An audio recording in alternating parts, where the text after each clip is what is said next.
Assalamualaikum warahmatullahi wabarakatuh. Para mahasiswa sekalian, pertemuan kali ini kita akan membahas tentang manajemen kas, di mana manajemen kas ini merupakan bagian daripada sisi alokasi dana atau sisi aktiva. Harta yang paling lancar di antara harta lancar adalah kas.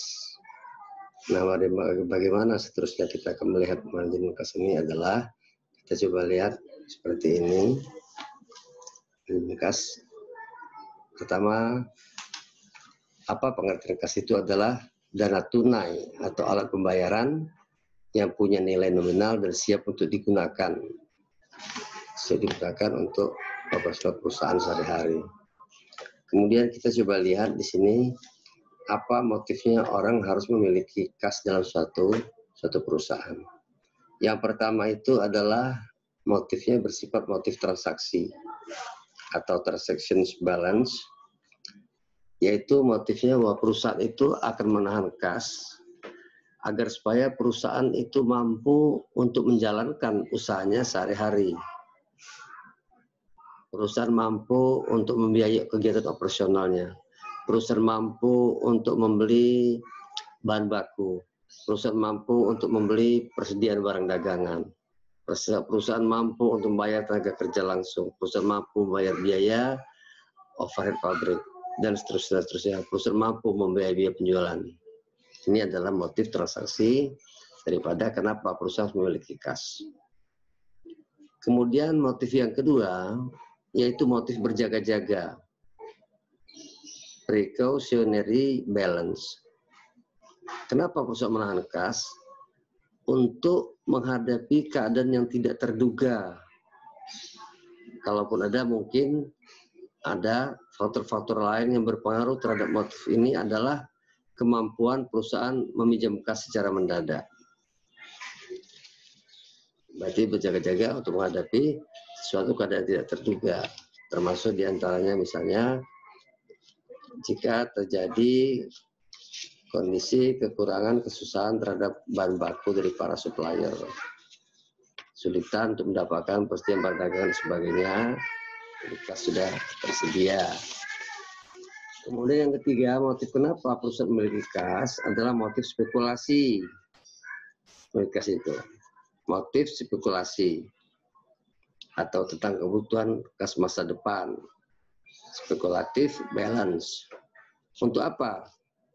Agar supaya perusahaan mampu memenuhi kebutuhan tertentu di masa yang akan datang. Jadi persiapan untuk kebutuhan beberapa waktu ke depan. Jadi sudah dipersiapkan untuk kas. Tentu ini dalam suatu perencanaan kas beberapa saat ke depan, apakah bulan depan, apakah tahun depan, triwulan depan, semester depan, dan seterusnya. Kebutuhan untuk masa depan. Kemudian saudara sekalian, motif yang terakhir adalah motif persyaratan kreditor, ya, atau boleh juga dikatakan motif kebutuhan saldo untuk kompensasi. Apa itu adalah?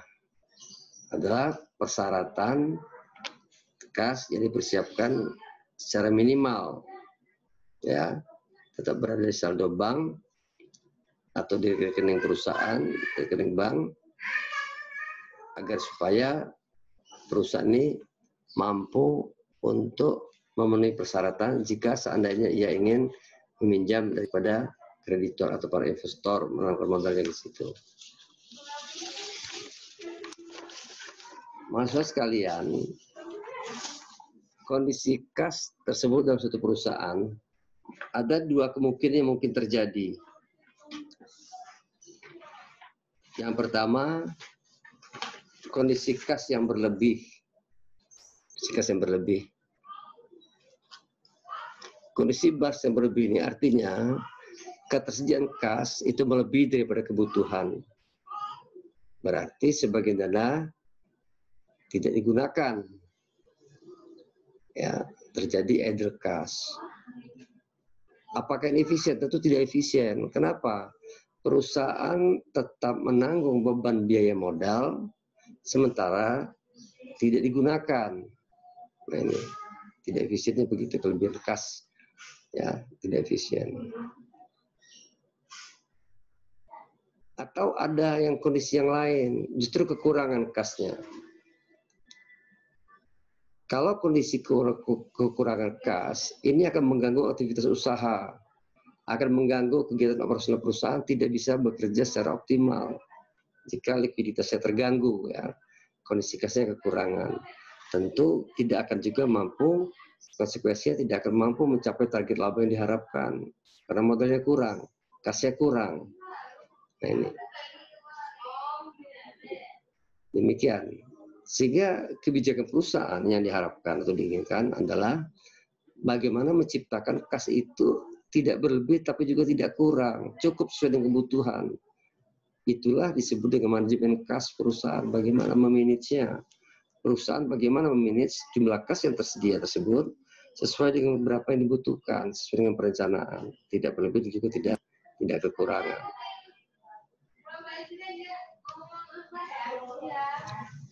Maksud kalian, apa saja yang tercakup dalam kas tersebut? Kas meliputi apa saja? Seluruh uang tunai yang ada di tangan perusahaan, cash on hand. Nah, di perusahaan, misalnya di berangkas, di bendahara, di kasir, atau ada sejumlah uang tunai yang siap digunakan, ya, termasuk dalamnya ada kas kecil, ya, stok kas, safety stok kas. Kemudian kedua, dana yang tersimpan di bank, bisa berupa deposito atau rekening koran, ya. Ada satu hal sebenarnya, jika perusahaan memiliki deposito, ya, deposito kan berjangka. Ini biasanya ada indikasi bahwa perusahaan tersebut kelebihan dana.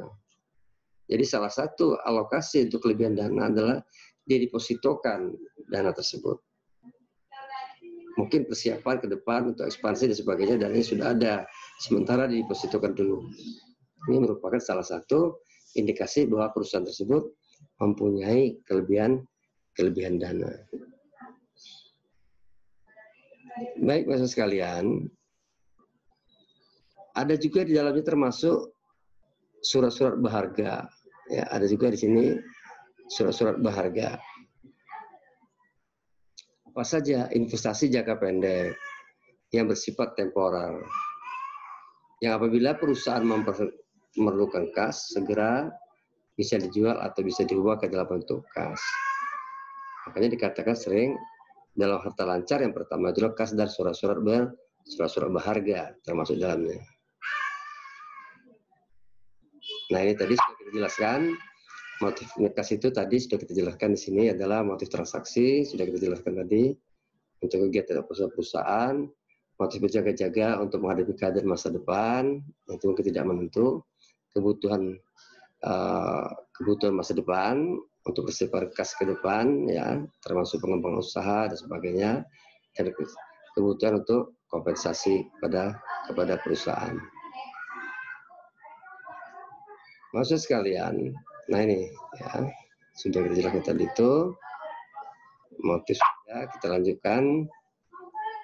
Oke, penjelasannya beberapa motif kas, ya, sudah kita jelaskan tadi. Coba kita lihat di sini ada beberapa manfaat pokok dari uang kas. Artinya jika ketersediaan uang kas itu dimiliki oleh perusahaan, maka perusahaan bisa mendapatkan beberapa manfaat atas uang kas yang tersedia tersebut. Apa yang dapat diperoleh? Satu, perusahaan bisa memanfaatkan potongan harga, trade discount. Tentu hal ini jika terjadi pembelian dalam partai besar, mungkin perusahaan bisa mendapatkan diskon. Atau bisa mampu membeli hal tersebut dalam jumlah yang besar, kas harus punya. Oleh karena itu adalah ketersediaan uang kas bisa digunakan untuk memanfaatkan potongan harga atau trade discount. Yang kedua, misalnya bisa mampu meningkatkan peringkat kredit rating. Nah ini, kemampuan dia untuk meminjam kredit tergantung juga dengan ketersediaan kas yang dia miliki. Kemudian kemampuan dia juga membayar kredit, kemampuan pinjaman yang ia bisa dapatkan dari para investor atau kreditor juga tergantung kepada sejauh mana ketersediaan uang kas yang dia peroleh. Dan bagaimana caranya peringkat kredit ini? Dia mampu menjaga rasio lancar, kan rasio itu adalah perbandingan antara hara lancar dengan hutang lancar. Dan rasio cepat, bagaimana perbandingan antara kas dengan hutang lancar. Dia mampu menjaga likuiditas perusahaan yang baik. Ini adalah meningkatkan peringkat kredit daripada perusahaan. Yang ketiga, manfaatnya apa jika uang kas dimiliki oleh perusahaan? Berguna untuk mengambil peluang bisnis yang muncul setiap waktu. Kadang-kadang perusahaan ada peluang yang cukup menguntungkan tiba-tiba. Misalnya ada penawaran bahan baku tiba-tiba dalam jumlah tertentu dengan harga yang sangat murah. Nah, kalau kita tidak memiliki kas, kita tidak bisa menangkap peluang ini. Tapi jika kita punya stok kas yang cukup, kita mampu memanfaatkan peluang ini sehingga menguntungkan bagi kita. Dan yang terakhir adalah dengan memiliki tingkat likuiditas yang cukup, maka akan bisa mampu menanggulangi keadaan darurat. Misalnya terjadi pemogokan, kebakaran, ya, berjaga-jaga terhadap penurunan musiman dan siklus atau serangan dari para pesaing melalui program kampanye pemasaran mereka. Nah, ini kalau perusahaan punya likuiditas yang cukup baik, punya kas yang tinggi, ya, punya current asset yang tinggi, punya likuiditas yang tinggi, maka semua ini akan bisa dipenuhi oleh perusahaan. Nah, hadirin sekalian, para mahasiswa sekalian, untuk pertemuan kali ini kita cukupkan sekian dulu, nanti kita lanjutkan pada sesi berikutnya, dan saya akhiri dengan wassalamualaikum warahmatullahi wabarakatuh.